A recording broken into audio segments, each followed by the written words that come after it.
Yeah, I have it on now. It's not, I'm in the software, the camera's on, so it's not recording.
From New Hampshire came up and bought a property in a group of camps.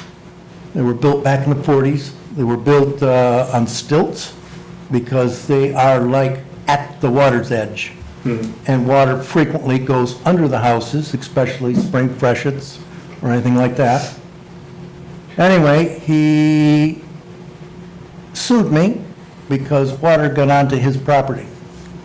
He sued me for trespass. I hope you were successful in defending the suit. I don't have deep pockets. What he claimed that his property went out to the 372-foot elevation. And typically I run at about 374. And so he didn't want any water on his property. But he wanted to be reasonable and show his good intentions. So for almost $40,000, he would allow me to go up to 12 inches onto his property. But if ever I was over that, I owed him $5,000 a day. And if it occurred for more than a week, I owed him $10,000 a day.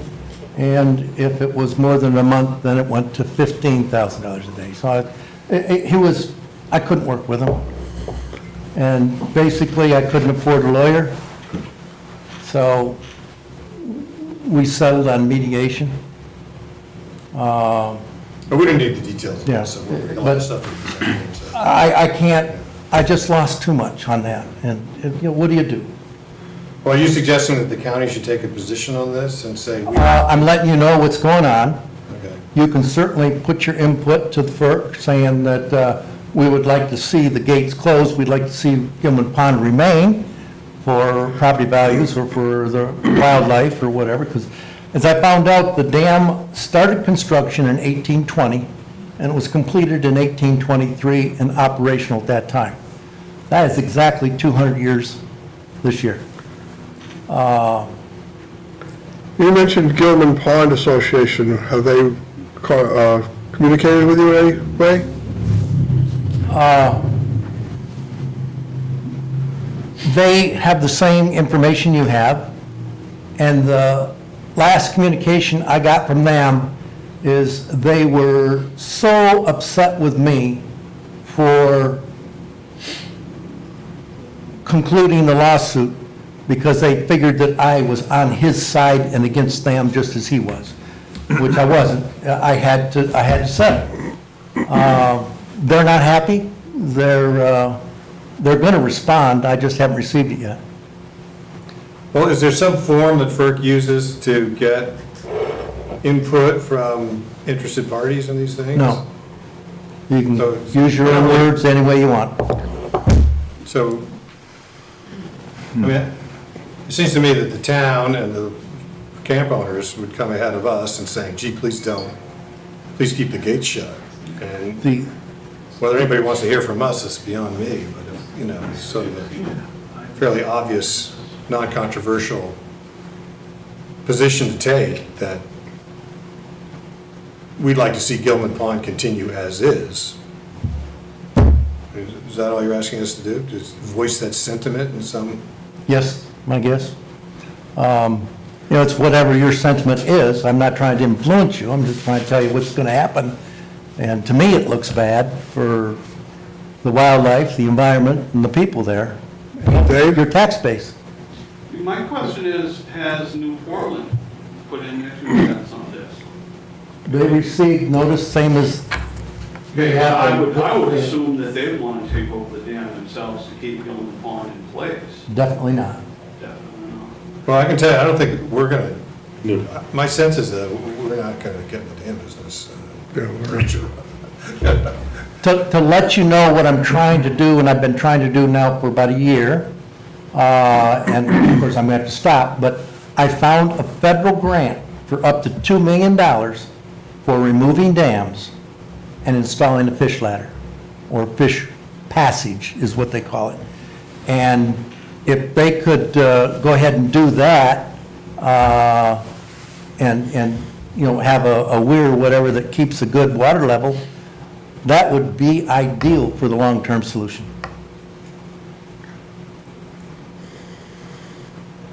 But I'm letting the association take that one over if they will. Oh, yeah. So where this is on, this is your property that the Yes. dam is on. In the future, if you're no longer licensed for the power, I guess, where does the liability end up? The part of the dam falls apart. Okay, let's say that the gates don't even have anything to do with it anymore. Okay? So how does that work? Would whoever owns the property at that time be liable to make sure that that's repaired so that Gilman Pond remains? Or does nature take its course and Gilman Pond returns to its original shape 100 years ago? I'll give you my opinion on that because I've done a lot of research because of the lawsuit. And my lawyer did hire someone to do a title search, and it was a surveyor, and they surveyed the properties and everything. And what they discovered is that the person that built the dam at the time owned all the property that the water could possibly flood. And that whenever any part of that land was sold, the water rights were retained by the dam. And back at that time, or maybe the dam was a little bit before that time maybe, there's a thing in Maine called the Mill Act, M-I-L-L. And what the Mill Act did is that it encouraged anyone in the state of Maine to build a dam for industry purposes, and you can build it anywhere you wanted to, and you could flood anybody upstream that you wanted to, but you had to pay them a one-time fee for the right to overflood them.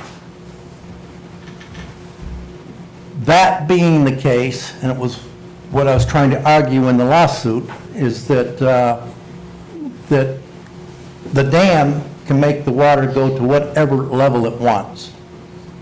This guy's property is immaterial, because it was been flooded throughout history.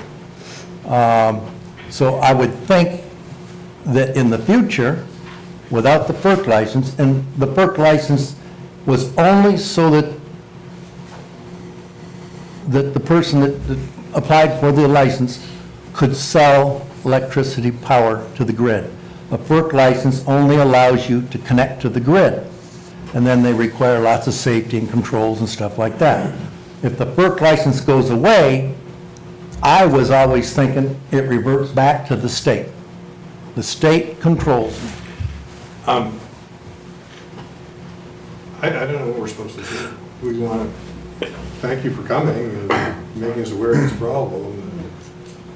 I think the most we can do is, if we agreed as a majority of commissioners, is to make a statement to keep the gates closed. But, I mean, I don't know what that, Well, I would, my preference would be to follow the town. I mean, this is the town's problem, not ours. And if they're gonna, they could certainly indicate that, we support efforts to keep the pond intact, but beyond that, I don't know what we can do. Certainly not gonna take it over. That would be all you could do right now, which would be greatly helpful. I don't know how helpful it'd be, but Mike, it's a lot of eyewash window dressing as far as I'm concerned, but. Is there an application number that the commissioners should reference if they are making comment to the FERC? Or- Nope, There should be a Nope. FERC number for the dam. there is, and that's, he announced it, 7473, or 7273. What, Well, I would volunteer to draft a letter. if the- 74, If the board 73. wants it, saying, it's come to our attention that there's a chance that the dam at Gilman Pond may be decommissioned, or whatever the word is, and that we as the county would support keeping the gates closed so that the pond can remain intact, and thank you for listening, and have a nice day. but That's all we can do, I'll be glad to do that. what It would happens, be a resolution. any comment that you guys make or anything like that, I include it with my surrender, and then FERC is gonna take 30 days to read all the comments and come out with a decision of what I have to do to surrender. They, in order for me to surrender, they could tell me I have to take away the dam. They, Wait, but with all due respect, sir, yes, I think all we can do is say, just like any other member of this community would say, gee, we like that pond, we'd like to keep it there, but we don't want to get involved in your stuff with your dam and your power generation and your issues and your money and your liabilities and all of that good stuff. I don't, at least I personally don't feel that's appropriate for us to do. I don't think we really want to We just do give an it. opinion. So it's just another thing we can do, like. But what I'd like to do, John, is we'll have a resolution on the agenda for our next meeting. Okay. So sounds good. we'll leave it at that. yeah, I'm only asking for something I include with my surrender letter, the application. And we'll have a resolution at our next meeting. Yeah. And this meeting is recorded and it will be in minutes, so you'll have something to say that you've alerted us. Okay, So, yeah. thank you. All right, Thank you're you. very welcome. Thank Very you. interesting problem. Yeah.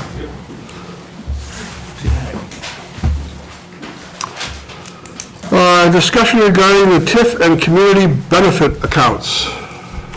I had this report included in all of your binders, and it's just basically a history on what we've done with TIF funds and community benefit funds up till today. TIF started from wind towers in Mayfield. The commissioners at that time voted against the wind towers, but the company spread enough money around to meet the requirements, and wind towers are going to be built. So the commissioners at that time decided, let's see what we can do for the county. So we went in with a TIF agreement, and they give us a 30-year TIF agreement. The first 5 years were 55% for the company, and we kept 45% of the taxes paid. After 5 years, it split 50-50 for 5 years. And the last 20 years, 55 for the county and 45 for the company. We are now in, I think, year number 6, and we are at a 50-50 split right now. So we started spending money, using it for grants, covering expenses, and the first page of the report is kind of a breakdown on where the money spent fit kind of category-wise. As you can see for TIF, we had a little bit of money for commissioner travel, legal services, because we were suing the state at one point, because the money we were getting was nowhere near what we were told it was going to be.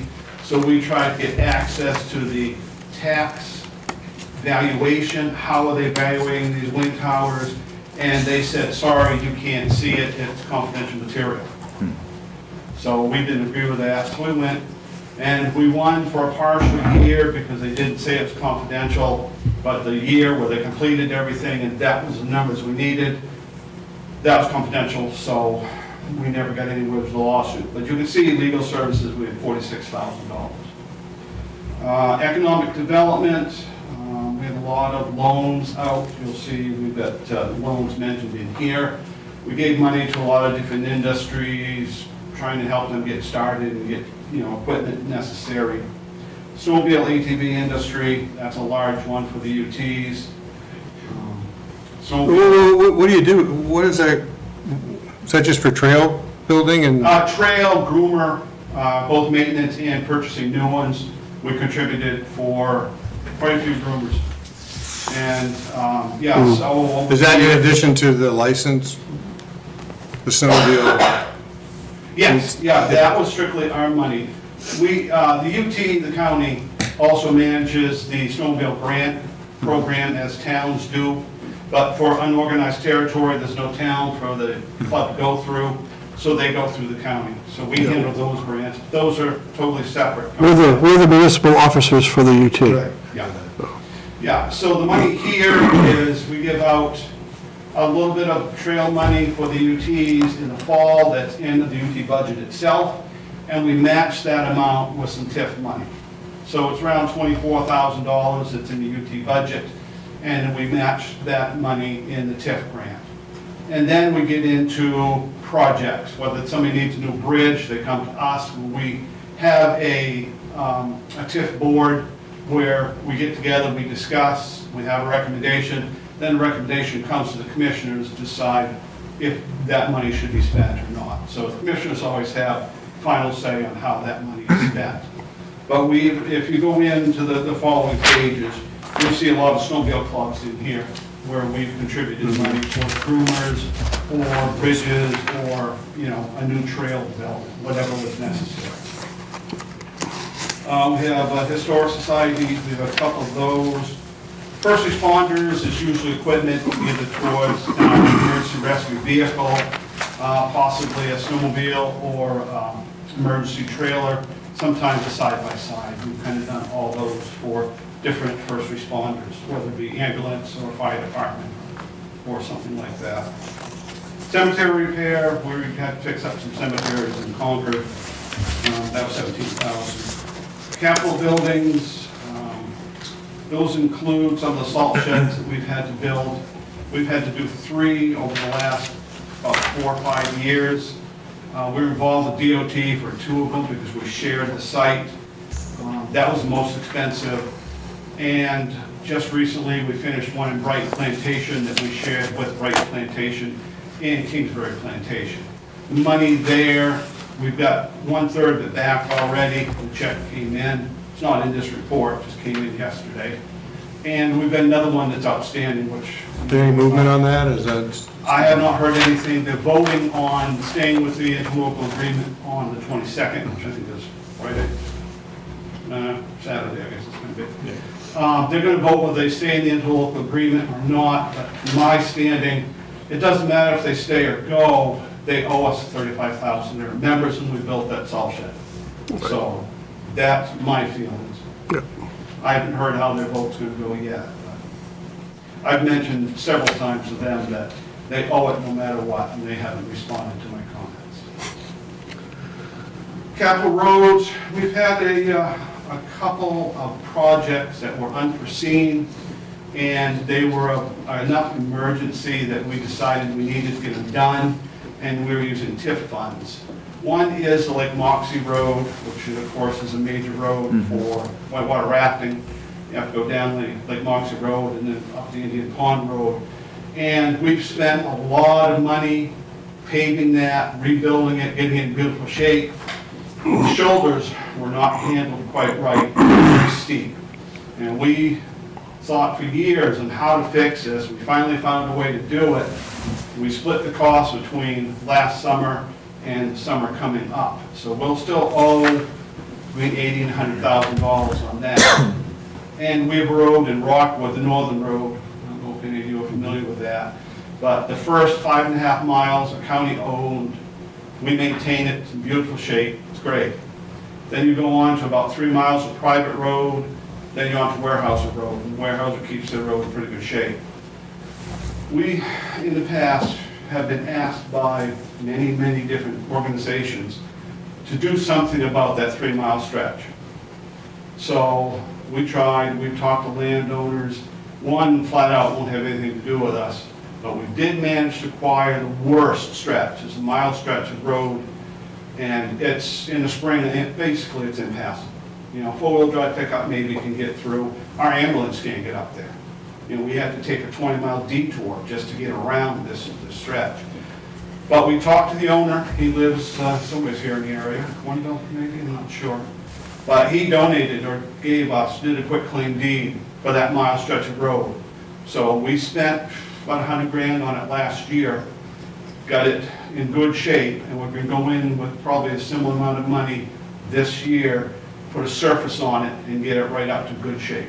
It's not going to be as good as our first 5.5 miles, but it will be passable year-round. There won't be a problem. So those are 2 outstanding projects that we've kind of committed to. The ortho imagery program, that's when you see some of my maps, as soon as I get it installed on my computer, everybody will have a much clearer image of our UTs, and we also had the regular county flown towns, organized towns, and the plantations. So we have that available to us. It's down to 18-inch resolution in the UTs, 12-inch resolution in the organized towns. And some of the towns had an option to buy up to 6-inch if they wanted to. I haven't heard who did or not. Usually there's a few that do. Skowhegan, Fairfield, Madison, often will. But that's one every 5-year time. So that's not a yearly expense. That's just about, you know, twice a decade. Now, the last thing I have under TIF is the TIF tax payment. That's the taxes that Blue Sky West is the current company that owns it. They pay to the state, and the state cuts us a check for that amount. And then we send currently 50% of that back to the company, and we keep 50% for our uses. The current balance on this was $401,894.95. That's the money we have in the TIF account currently, and I think if Patrick hasn't yet, there's new account balances that you'll get soon, and it's up just a little bit. It's $402,000 because interest on that account. Can I ask a stupid question? Yes. So the TIF tax payment line, that is half of our TIF, that's half of the, It's a little over half because the first 5 years, Right. 55%. okay, got it. So we're now at 50-50, but we were 55-45 for 5 years. Okay. We also have loans. We have $500,000 in outstanding loans. If you go over to the TIF page, which is the second page on the back, you can see that through the SEDC, we've loaned out $500,000 for the broadband fund, which is taking broadband from Greenville up to Rockwood and then all the way across to Jackson. So they had to put poles up. There were no poles between Grassway Lake and Long Pond. So they had to put new poles up for that whole stretch, so that was a little bit pricey. But broadband is in the area and it's pretty fast from what I've heard. It's fiber, it's good stuff. They're paying it back. Yes, they've made some payments, but that's all through SEDC, and I don't get to see the money. You know, it doesn't come across my desk. And what's the 250,000 line under that $250,000. for the broadband? Oh, that was probably, I'm sorry, this is the page wrong. Is it, it's not red, is it? No. No. Yeah, under that is a grant. So we loaned them $500,000 through two different loans. One, I think, is a 5-year, 1% loan. I think the other is a 10-year, 10-year, 1%, 5-year, 4%, if I'm remembering correctly. We can get you all the details on that. And the 250,000 being a grant, Yes. Which means they do not repay it. so we gave them money, right, gotcha. Yeah. Anything else on TIF before we move on? Okay. Community benefit money is money that the company then gives us. There's no ties to their taxes on that. It's a certain amount per installed kilowatt on top of the wind towers. And it increases every year because we have an escalation clause due to the consumer price index. So recently, until this year, we've been about 3% increase every year. So the current balance in that is, it was 432,584 here. We just paid the last payment on the salt shed in Brighton. That was 5,250. And then we earned some income on top of that. So we're at 527,805 currently on that. Because of the situation where these towers were built and how unwelcome they were by everybody that was there, there are 3 ponds that are in Mayfield, all tucked in the corner. Kingsbury Pond, Mayfield Pond, and Otter Pond. There are 2 camp owner associations there, and when we put together this agreement, they asked for something. And they asked for roads, they asked for a meeting house, they asked for a plumbing system that they have up to a spring on a hill, and at one point they were asking for a new cell tower. Okay. We said no to the cell tower, we said no to dealing with the spring, which was on warehouse land, so we weren't going to get involved in that. But we did think that roads needed an upgrade, because some of them were snaking through trees with virtually no gravel, so you couldn't get an ambulance to their camps. So the commissioners agreed to do road maintenance, and they have applied several different times over those years to widen the road, gravel the road, and replace culverts and things like that. And we also plow those roads in the winter. So that's another expense. But anyway, we've spent the $96,000 on these camp association roads. There's the Kingsbury Pond Association and the Mayfield Otter Pond Association, 2 associations. Through community benefit, we've also done snowmobile in the ATV industry.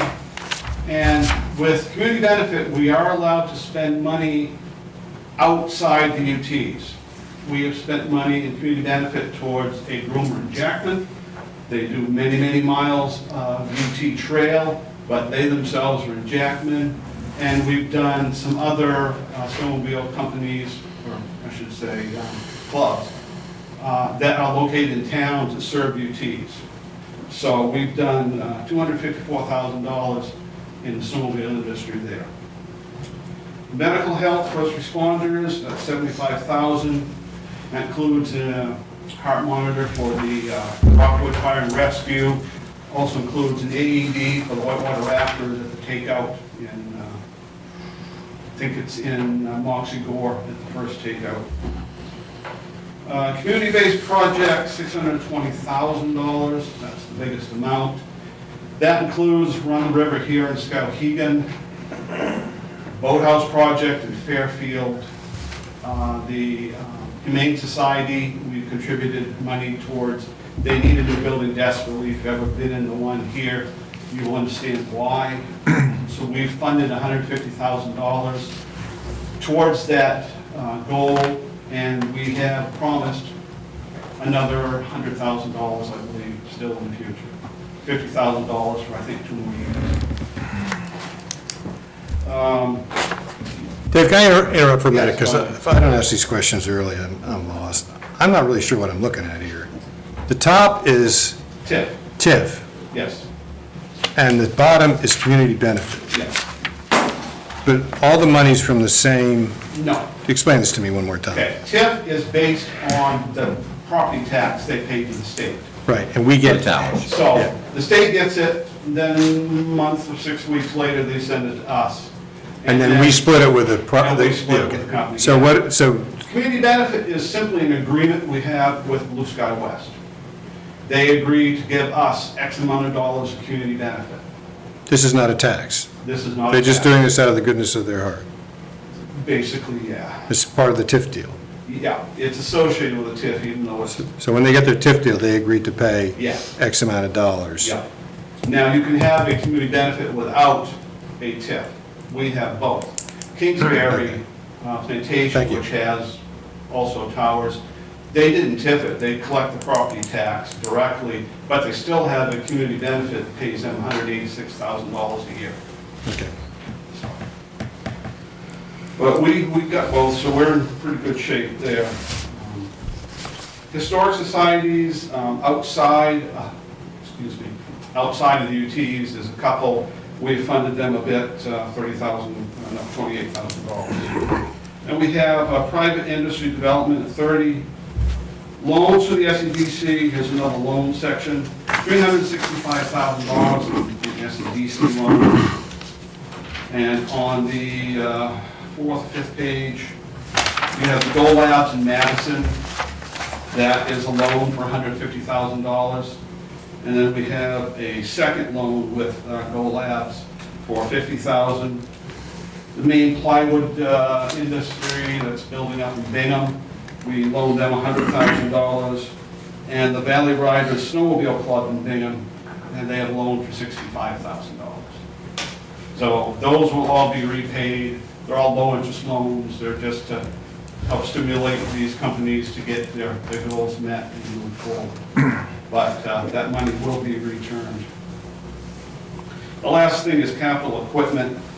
And if you read through, you can see some of the places where we've given money to some of these developers towards capital equipment.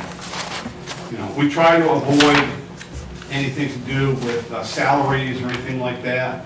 It's safer from our standpoint if we deal with just capital equipment. And if you have more questions, ask, and if not, I'm a little curious about the loan. So they pay a monthly principal and interest on the loan? On some, they're doing that. Others, they're just holding it back because we're not, I say we, it's through SEDC.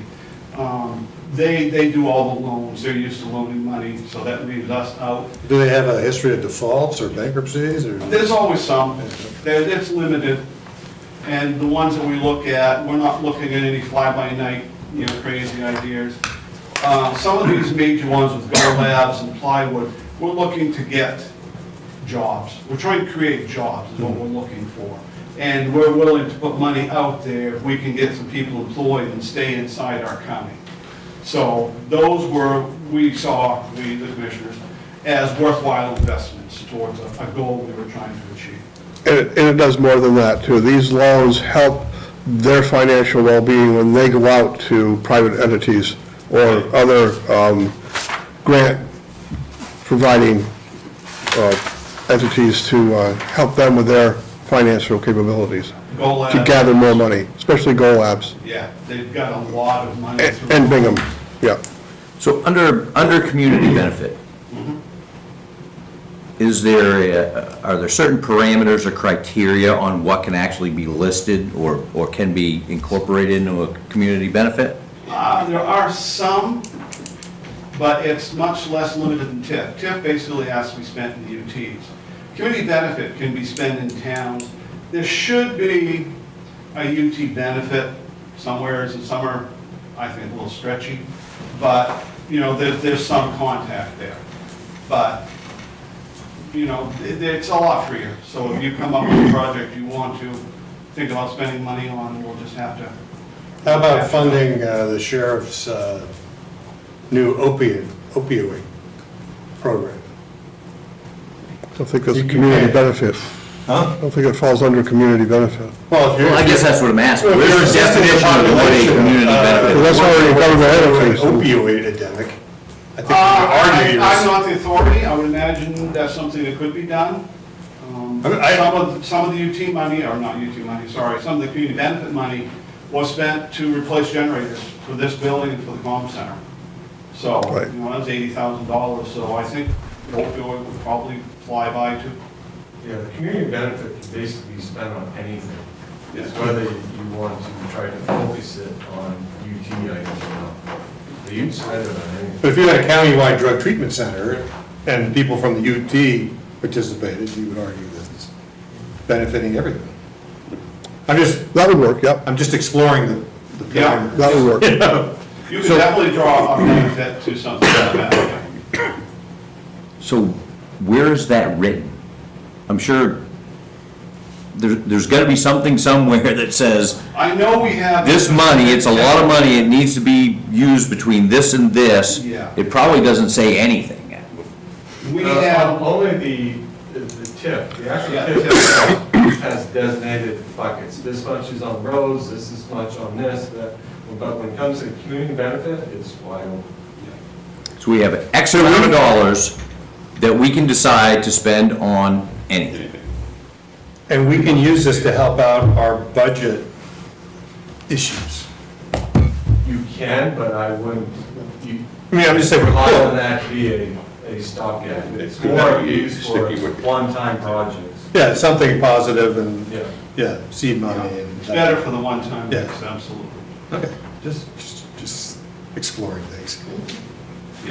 And there's a TIF and community benefit group that, Yes, there's a group. We haven't met lately, and we haven't received any requests, actual official requests, until just last week, and it's one of the camp owner associations on Mayfield Pond that they want to do some road work. So I was going to give that to you at the next meeting, but I wanted to kind of give you an introduction on this before I brought that forward. It's something we've always done, so I didn't think we need to involve the TIF committee on something that we've always followed through. yeah, But we haven't had any official requests for any TIF funds. I've had some people that called and kind of filled out, what do you think? And I said, fill out the application. And they've never sent an application in. We've had some people looking for side-by-side for the Lexington Snowmobile Club. On the Concord side, it's actually a two-sided club. We bought one for them for the Lexington side, and it's been very effective for what they want to use it for. Now they'd like to have one on the Concord side, but they haven't sent an official request in yet, so nothing to bring forward to you folks or to the TIF committee itself. So, I'm still trying to get this. We could just spend it if we decide. yes, yes. If you want to buy a drone. Everything is for you guys, but we thought when we created this, we'd get many, many applications that were for, you know, everything under the sun you can imagine. And we thought a TIF committee would be good to kind of weed out the Yeah. more unrealistic ones, but we actually don't get many. So the authority to spend this is the Well, commissioners.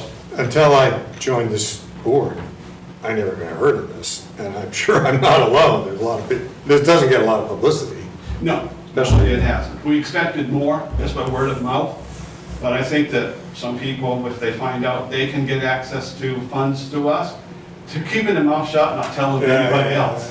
So, you know, it's a little self-serving, but it's understandable.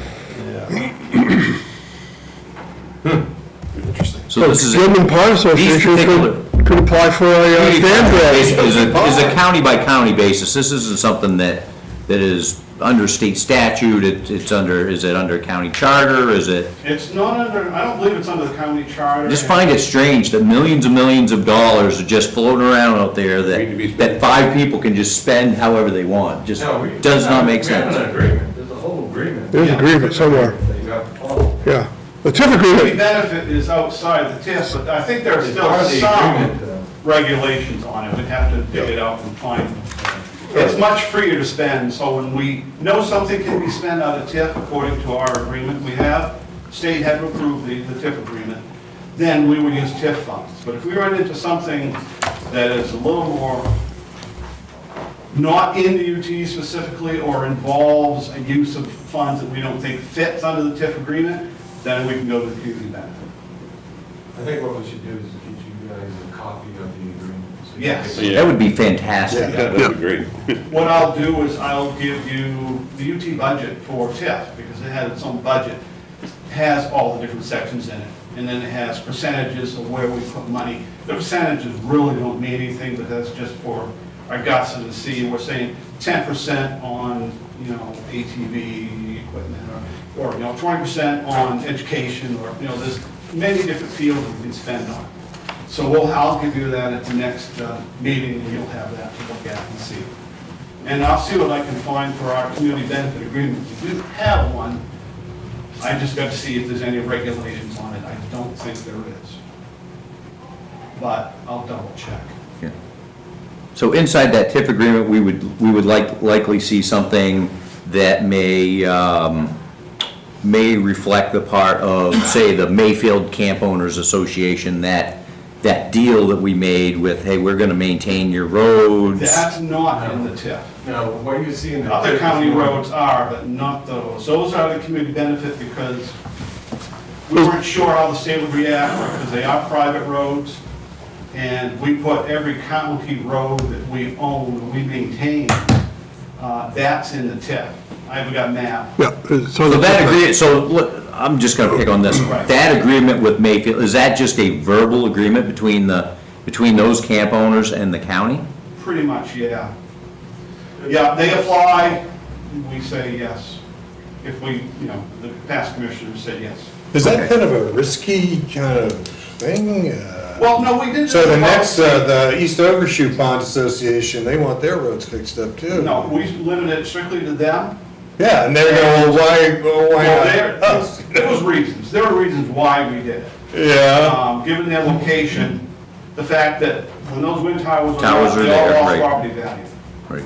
So that was one of the things we looked at, and it was a public safety issue. But is some of that in writing It's a long somewhere? judgment call. I just think it's tricky, is what I'm saying. Do we have one person speaking at a time here and let Joel go instead of jumping in, John? So is that, like, that particular discussion, is that in writing somewhere? Their applications are in writing. Applications, okay. Yes. Okay, and do they have to resubmit those, or is it a one-time, They resubmit. is it yearly? They don't repair roads every year, but they do plow every year. Okay, so every time the roads go to crap, then they apply? Yeah, Okay. I've got a I'm letter getting it. downstairs Okay. requesting, which I will give to you folks at the next Okay. meeting. Learning curve, Yeah. sorry. We Learning curve. have, at one time, people were searching for help on a private section, but it was a few years back in Upper Chin Township, if you're familiar, 100 camps back in there, they gave their roads. They do not allow public access. And they had a torrential downpour that lasted just a couple hours, but removed 40 feet deep in some sections of their road. Couldn't believe there was actually a road there. But they were looking for help. Somebody help fix our roads. And they came to the commissioners, but the commissioners said, your road's gated, it's private. We're not gonna help you. Yeah. So that didn't happen. They went to state, they had to do it themselves because that's just the way it was. They tried to get grants from the FDA, things like that. But no, they fixed their roads on their own. Enough money involved, enough campers. So, but yeah, community benefit, much free to spend. And I'll dig up our agreements we have. And I'll bring those in plus our TIP agreements. Awesome. For the next meeting. So if we wanted to help out a local fire department in the unorganized territories, purchase a snowmobile for their search and rescue operation, that would be appropriate community benefit. Yeah. One that wasn't at a bottom. Especially a drowned one. Yeah. You already Okay, discussed the just bed. asking. Yeah, we have, Prior if use. that's, in UTs, we'll use TIF funds. If it's in West Forks, for example, they needed a new rescue unit. And we contributed to that. They served many UT areas, in fact, more unorganized territory within their own, their own two towns there. But we contributed for their rescue vehicle. So yeah, first responders, public safety, we spend a lot of money on public safety. Thank you. Yeah, Thank you. great. New agenda items, commissioners only. Minutes, resolution 2374 to accept the minutes of April 3rd, 2023. So moved. Second. Discussion? All in favor? Opposed? Let's go. Resolution 2375 to accept the minutes of April 5th, 2023. So move. Second. Discussion? All in favor? Let's go. Resolution 2376 to accept the minutes of April 12th, 2023. So moved. Second. Discussion? All in favor? Thank you. Good. Finance reporting? You should have in your packet the latest as of the end of March. Currently, there's only one department that is running unfavorable to plan, commissioners. It's unfavorable by roughly 25,000 so far year to date, and the legal service lines contribute 24,000. Another one that we need to keep an eye on is the register of deeds. It's currently 21,000 favorable to plan, but this past month, the budgeted revenue was 42,000, and the revenue they actually incurred was 28,000. So if we run that same thing for the next 3 months, it looks like that department may end the year between 20 to 40,000 negative. So we may have at least two departments running negative by the end of the year. Other than that, the other departments are in line with the budget or favorable. I think the general fund currently at the end of March should end the year between 300,000 to 400,000 favorable to plan with surplus. And the jail looks like it's going to be between 200,000 to 300,000 favorable. The labor cost for the jail is currently at a little over 800,000 favorable. But that gap should get closer and closer as we do Yeah. this. So that's that for the general fund. Then also, a while back, I don't know, 2 or 3 meetings ago, there was a, suggestion to maybe go out and do a wage analysis. Oh, yes. In comparison. Thank you. Well, I did some research on it, and it's hard to find a company that doesn't just use databases, in the sense that they'll do a wage study, they'll go out and they'll mine all this information. I was trying to find a company that would actually, for the local area, actually go out and contact businesses and areas in that area to pull those types of studies. And this company will do that. They have a portion of their research as a custom survey where they'll contact local employers. The estimate they gave us was between 20 to 40,000 to do this. If I had to guess, I would say it's going to probably be 50,000 if we wanted to have a survey like this done. Just something to think about. But what I did find also attached is on the Maine website, they have a study that was done in 2021, and it's designated to Somerset County specifically. So I printed that out so you can actually look at it. Brilliant, thank you. It doesn't match our, government service positions to a T, but it does in certain areas that we can take a look at. So it looks like if we want to do a wage analysis survey, it's going to cost around 50,000. We have to go out to the RFQ afterwards, but I just wanted to get a baseline. And what's it seems like a good idea, I'm just trying to remember, is that so that we can, in subsequent hiring, we could say, we can recast these positions and sort of put a ceiling on what you're going to pay? Basically what would happen is we would have a job description for each type of job, and you would have a range. You would have like a a low range and an upper range, you know, so if someone comes in with no experience, maybe at the lower range, comes in with some years of experience, you can put them towards the mid, but then when you have senior employees that may be edging up to the upper range, there'd be a cap on that position.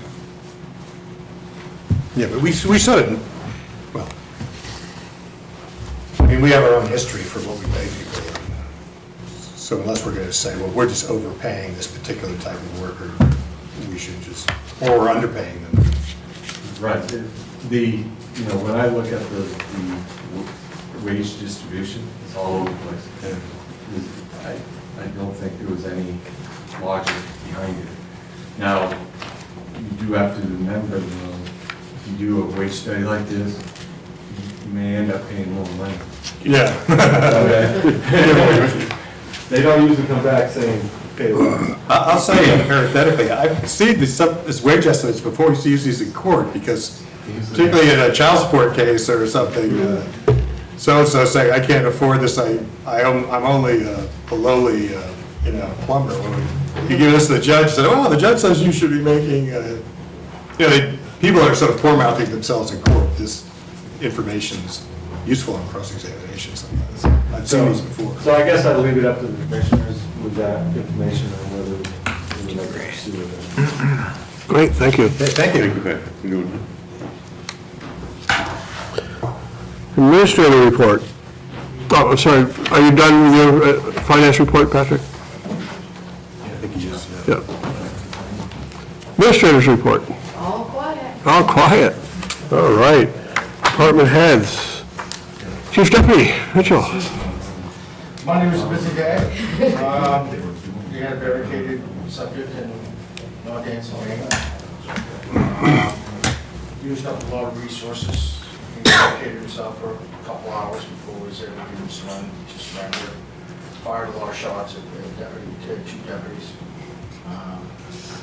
Missed, obviously, didn't hit any of our equipment.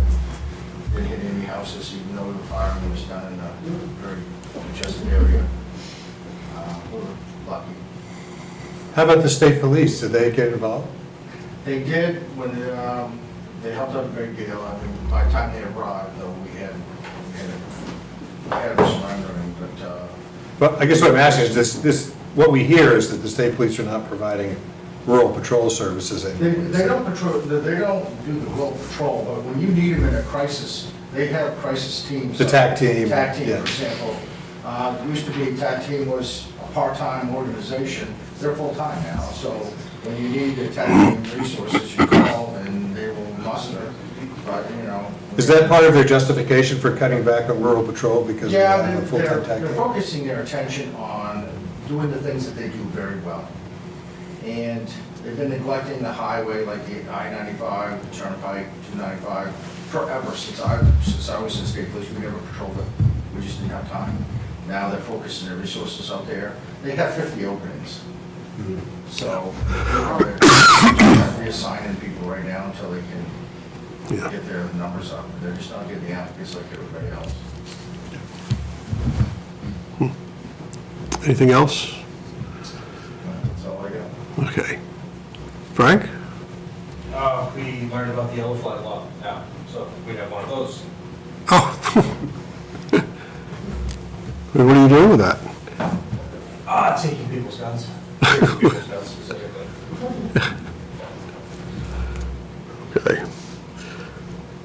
Who else in the department? Corey? No significant issues, incidents to report. We're at 6 vacancies right now, still progressing to our magic number of 36. We will be promoting one of those to an assistant shift commander. So that'll put us at 7, but we continue on a daily basis to process additional applicants. So we're well on our way. Great. Good news. Mike? I will apologize first if I flooded anybody's email this weekend who didn't want it. If you don't want that information, please let me know, because I tend to sometimes send out more than probably what I need to. No, that was all appreciated. It was an interesting weekend. The weekend went by very fast. Can I just, about that though, when I got that, I know, I had some people on Facebook that were sort of, and I paused, but I didn't know whether that was supposed to be confidential or whether I could share that with other people. I mean, those, basically what I gave you was pretty much all public information. Yeah. I mean, right down to the sit reps. I mean, as far as the sit reps coming out of forestry, DEP and forestry were making public press releases that kind of mirrored that, so. Yeah, but I just would just say that if you're gonna, we get another situation doing it, please make sure if the market is confidential, if you don't You know, want I to mean, share it. the press, the media obviously jumped on it really quickly. Chief Jarvis, who was actually the assistant commander from Jackman, forwarded it, I think a single picture to begin with, and I asked if it's okay to release to the media, which immediately went out. However, what that created was more calls from the media, because now they needed his written permission to use this picture and give him credit for it, so. But I will tell you that the response from Canadian Pacific was phenomenal. The call came in from the Canadian side, reporting the crash at 8:34 on Saturday morning. At 11:30 on Saturday morning, I was having a conversation with one of the execs at CP who was in North Dakota. At that point, Canadian hazmat teams were already on the ground headed to the location. They had a command vehicle that was headed out of New York, already underway. TRC consultants who was there, environmental consultants were en route from Augusta. They had US Ecology en route from Portland. And when I talked to him at 11:30, he said, I've got to run to the plane because I'll be on the ground in Bangor at 15:30 this afternoon. He did get in at 17:30. He was giving me North Dakota time when he was going to arrive. But, and he had a helicopter waiting for him to pick him up in Bangor and take him to the site. So their response in my conversation with the Jackman chief that evening was by the time he left there that night, they already had multiple pieces of equipment lined up out on the road. They had multiple dump trucks full of gravel ready to start that 2-mile road up and through. That 2-mile road, as I understand it, has taken hell this week with the heavy equipment going out through there, and then the rain that came in on top of it. But DEP and Forestry Service released their request for CONOPS operational frequency on the radio today, and I believe that we're pretty much down to where it's CP and the private contractors are working to get it going. They did put the first train back through there, what's today, Wednesday? Monday afternoon. They got the tracks redone and put the first train back through there. So it's going to be a lot of cleanup time because it's in a very nasty location. It's not easy to access. So once they do get those cars back to where they need them up, the engines keep them back up.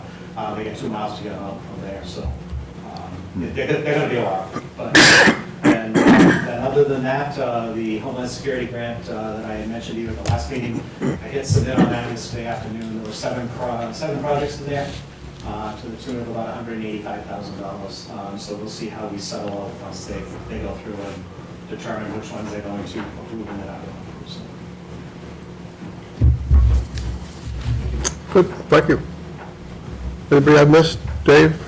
You? Right now, we're waiting for the final payment, the Kingsbury share of the salt shed. They're having a vote about leaving the interlocal agreement, which we share with Somerset County, Brighton, and Kingsbury. And I sent them an invoice for their share of the salt shed costs. We fronted the money, and Brighton has paid us back. We got that check this week. Kingsbury, I can't say if they're going to or not. They said it depends on what the vote on Saturday, the 22nd, they're having their town meeting. So I'm kind of waiting to see what their vote is, and then we will decide what to do from there. But they were members of the board when we built the salt shed, so they owe us for their share. We'll just have to figure out. So what's our recourse if they vote not to? I assume it's worth our while to sue them.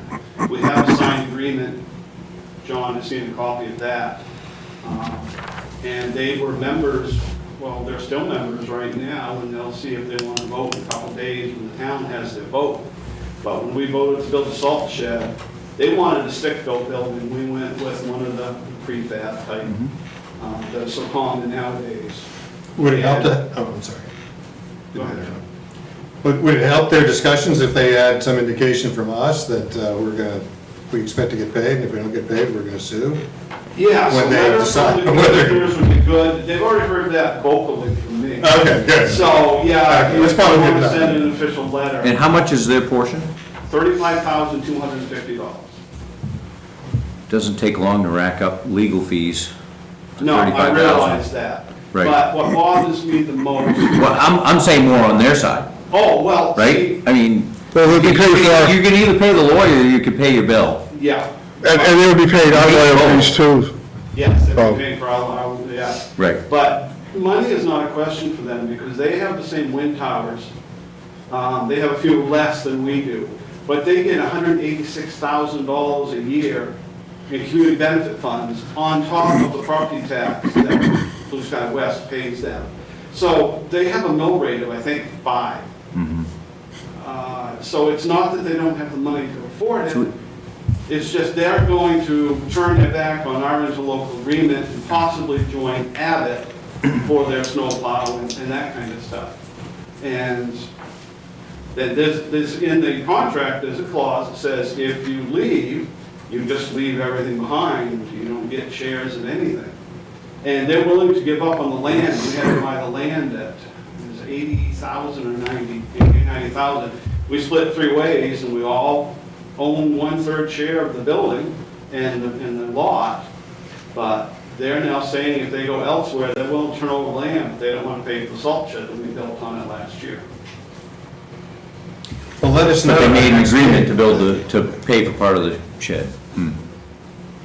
Well, that would be, yeah, a communication that, communication that basically says, you know, you're gonna end up paying the money. Yep. And you're gonna pay lawyer costs on both sides. Well, not necessarily on both sides.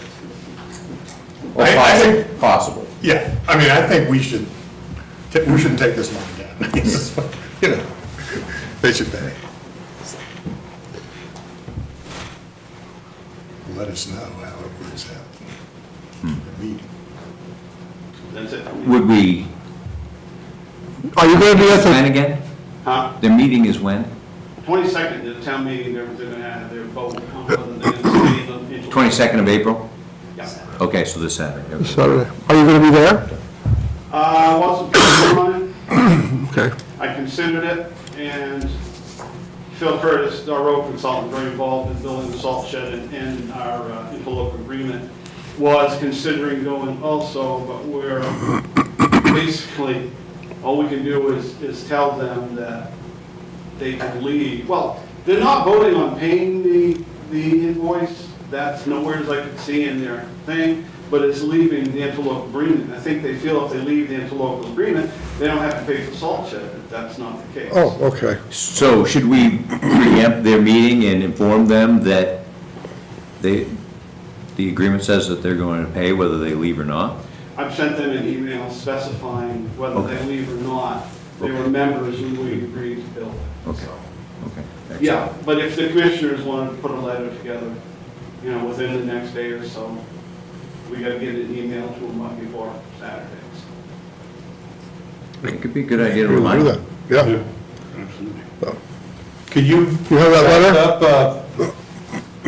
I'm leaving town on Friday morning, that's my problem. Yeah, well, I'm starting vacation in half an hour or so. Well, I think it sounds like your email's covering the Yeah, present my situation. email, and I've told them multiple times in the last meeting, we went into the last interlocal meeting, we were gonna work on an RFP for snow plowing, because all of our contracts are now done. We had individual contracts, but all with the same contractor. The interlocal agreement specifies that we now do one RFP for 33.05 miles of road. That's all the roads in Kingsbury, Mayfield, and Brighton. And we thought we could come with a stronger RFP, more of a reward for contractors to bid on.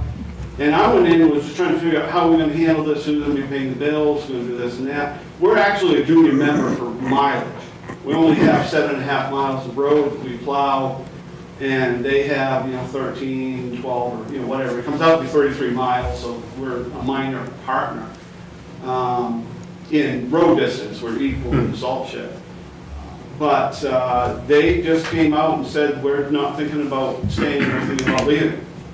And they started saying that everything's up to the people, everything's up to the vote. And I'm going like, you're an elected official. You do have a say on what happens in your town. And, we have signatures on an agreement that says you're part of the Lynn agreement. And if you want to leave, one of the things written in there is a 30-day written notice. And, we received that they're going to vote on leaving, but we haven't had anything in writing that they are going to leave. And we signed up for the salt shed last spring, so they were certainly members, and we agreed to build it. Well, send us that email. I will send you, yeah, I'll do that. Okay. And with all the people that you sent it to as well. Okay, yeah, because I sent it to the Brighton and Kingsbury, so, Yeah. and Phil, so I sent it to 3. Yeah. So I will send you that, you can see what I said, and you can use Tammy Bridges is the person we've been talking to the most in Kingsbury. And if the commissioners want to follow up with an email, they can do that. Yeah. Rather than write a letter, maybe email would be sufficient. But I'll send that to everybody downstairs. All right, thank you. Anybody else I missed? All right. We've did unfinished business. New business, resolution 23077 to accept the resignation of Deborah Garrity as legal secretary for the Somerset County DA's office. Move. Second. Discussion? All in favor? Resolution 23078 to approve Savannah Schrock as a victim witness advocate for the Somerset County DA's office. So move. Second. Discussion? All in favor? Go. Resolution 2379 to approve Brett Parker as a system support specialist for the Somerset County IT office. Move. Second. Discussion? All in favor? Aye. Good. Resolution 2380 to approve the transfer of $50,000 from the opioid settlement fund for the April sublocade purchase. So move. Second. Discussion? All in favor? Go. Resolution 2381 to approve the following deputy sheriff recommissions for the Somerset County Patrol as follows. Isaac Rakeham and Milton Porter. So move. Second. Discussion? All in favor? So go. Resolution 2382 to approve the following correction officers recommissioned for the Somerset County Jail as follows. Ariana Bork, Jacob Staple, Gary Lancaster, Jared Grant, and Robert Welch. So move. Second. Discussion? How long do these commissions last? I mean, All in favor? Okay, yes, I'm sorry. I have a question. 3 years. 3 years, okay. Good question, thank you. Resolution 2383 to approve the collective bargaining agreement between the Somerset County Commissioners and Somerset County Sheriff Office LED Fraternal Order of Police Lodge 13. Move. Second. Discussion. Are you on the, Yeah. why should we do this? What's, I mean, this all went by me. It's all in there. I mean, I did read the agreement. I read it. Was there a lot of give and take on There that? was yeah, and I think in the process, showing a presence of good faith and then getting where we were, I think we came up with a pretty decent balance overall, I think. And it's good for, I've forgotten how long it 2? lasts. 3 2 years? 3 years. Okay. Very good. Thank you. All in favor? Ready? Okay, so go. Capital Reserve, nothing there. Unorganized Territory, Resolution 2384 to approve the expenditure of $8,000 from the Community Benefit Account for the purchase of the snowmobile used by the Rockwood Fire Department. So moved. Second. Any discussion? Well, now that I know about where the money's coming from, I think this is a highly appropriate use of Yeah. Yeah. And funds. He drowned snowmobile. All in favor? Good.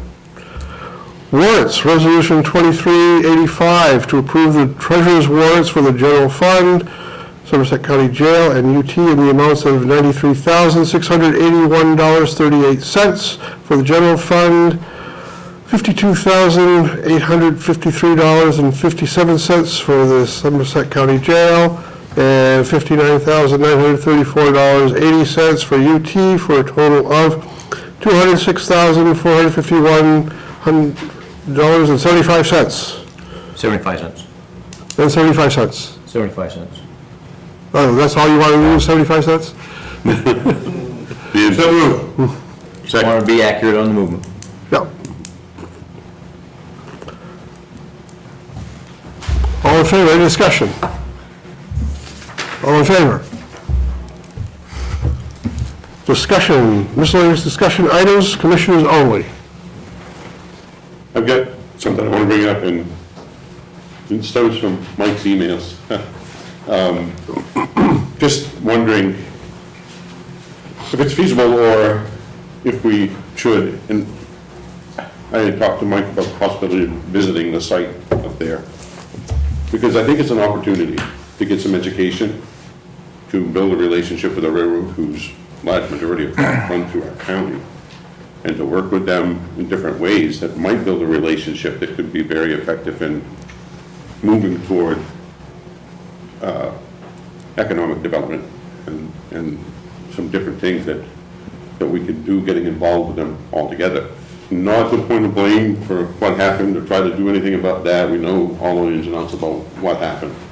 But to merely, as a county, start to develop a relationship with that railroad and kind of come together, because it did happen in our county, to determine things together with them as to how we can prevent something like that futuristically.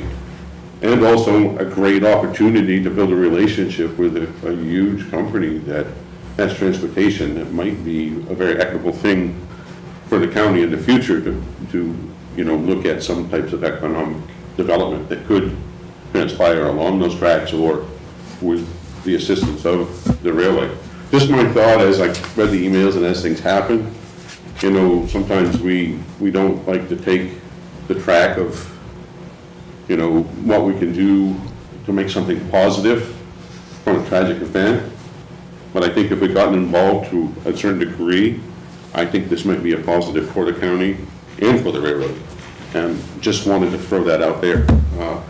And I would be more than willing to kind of, as a commissioner, work on that with whoever and we'll see what we can do. David? On Saturday, the first call I had was from Mike informing me that this had happened. And about an hour and a half later, I got a call from somebody from the railroad. They were in Illinois, and they were looking to get a hold of Dawn, the county administrator. And of course, I let him know that Dawn was no longer, we had kind of a temporary in place. And he said, well, who should I be contacting with? I just directed him back to Mike, because I knew Mike was on top of everything. And I said, if anything else, he could use my phone and get me down to contact also. So they did make an effort to get further up the chain. Yeah. He was the one who actually was the conduit with my call in North Dakota. He actually called me and then put the other guy into the call. Wow. Excellent. I just think it might be worth us looking into, because, as I said, the tracks run all over the county. I just think it might be an opportunity, that's all I want. Yeah, that's a different road though. That's the Canadian Pacific. Yeah. The railroads down here are owned by the Right, but they run through, their Pacific Railroad runs through a pretty good portion of the county. Yeah, it does. And Franklin County, which, Right. when we used to have meetings 10, 15 years ago, and we were doing maps and access in case it was such an emergency. But we were looking west of Jackson, which is even more remote than where this took place. And I was mapping out all the access roads they could take to get to them.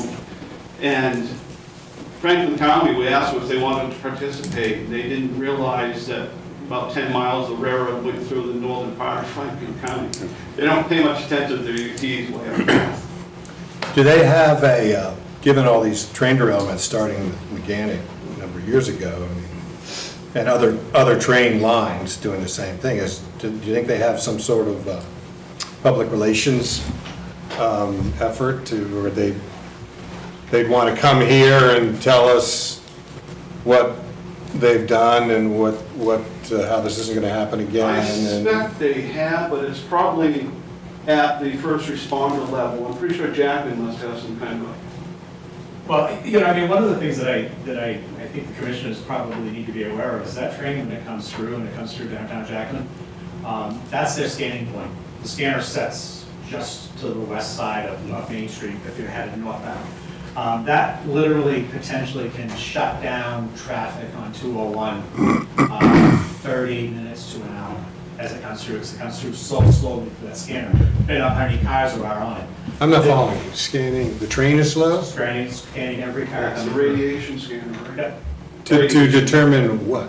Customs comes down, meets them at that station, and But- they're there when it scans through. This is Is it some new looking for security radioactive technology? Yeah, they're looking for chemicals.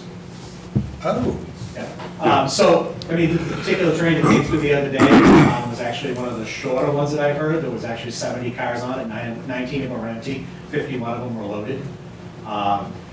When Chief Jarvis left the site on Sunday, headed back into town, they were trying to load a piece of equipment onto the track to take it north to the site. East of the site. And he was tied up an hour and 20 minutes at the railroad crossing. You know, dispatch has contact information for CP. If there's an ambulance caught on the wrong side, we can call CP, they will stop the train and brake it, move it forward so we can at least get an ambulance through there. But, you know, it's potential, you've got this large coverage area between the border and Jackman coming southbound. You've got the train tracks in the middle of town, and the health center and the ambulance are both on the south side of town. can't they move their scanner over to the border or something? I think it's because it's a location that's accessible by customs. Yeah. So therefore, they're border patrol, so they're there, you know, at the time.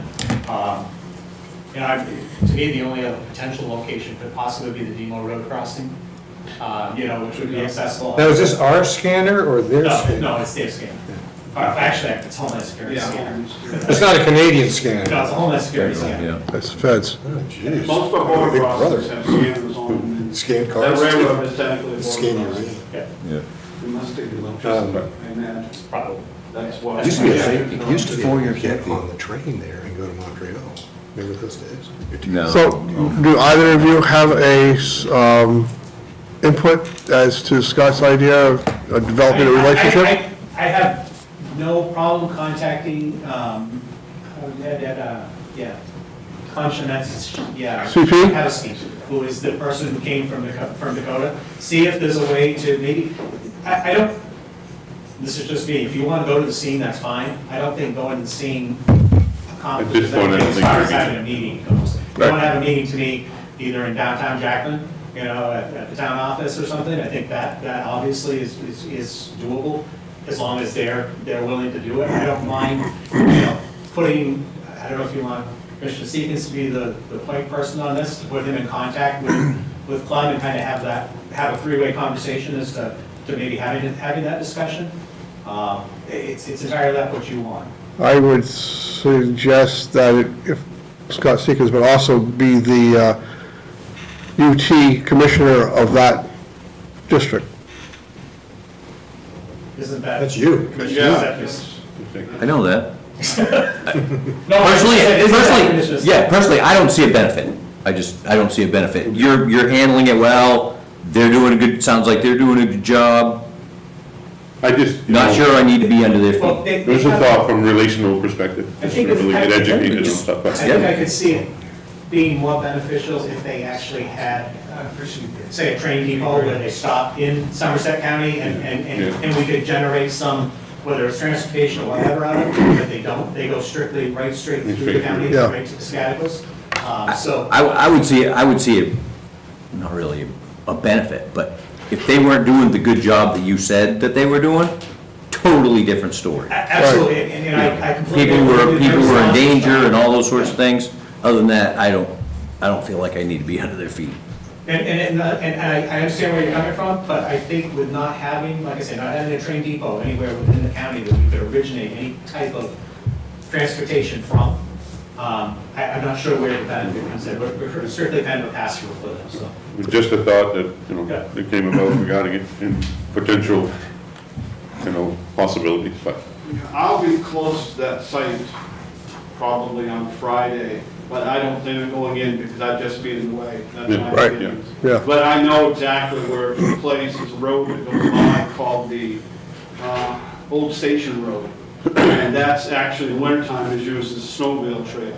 And if you looked at the first aerial picture, you can literally see where the Old Station Road kind of comes along and it makes it bow away from where this derailment took place, because there's a big basin.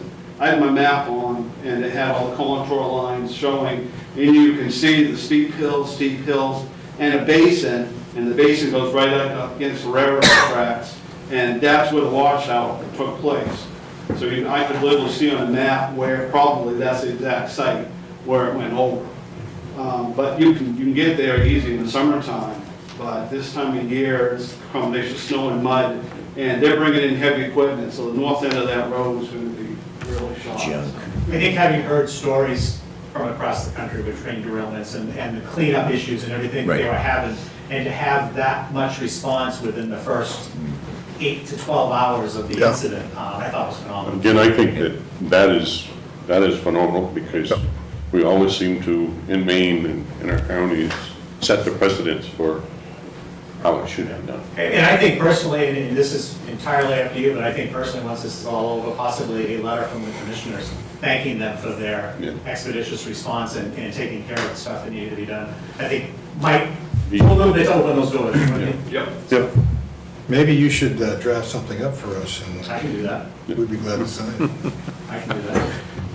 Make it pretty. Just in the mood. Another resolution, All I gotta do is pull some pieces of emails. Just get it right up, yeah. we'll have it for our next agenda. Thank you. Any other miscellaneous discussion items? All set? Public hearing, none, any public comment? None, executive session, Title I, Section 4056A, Personnel.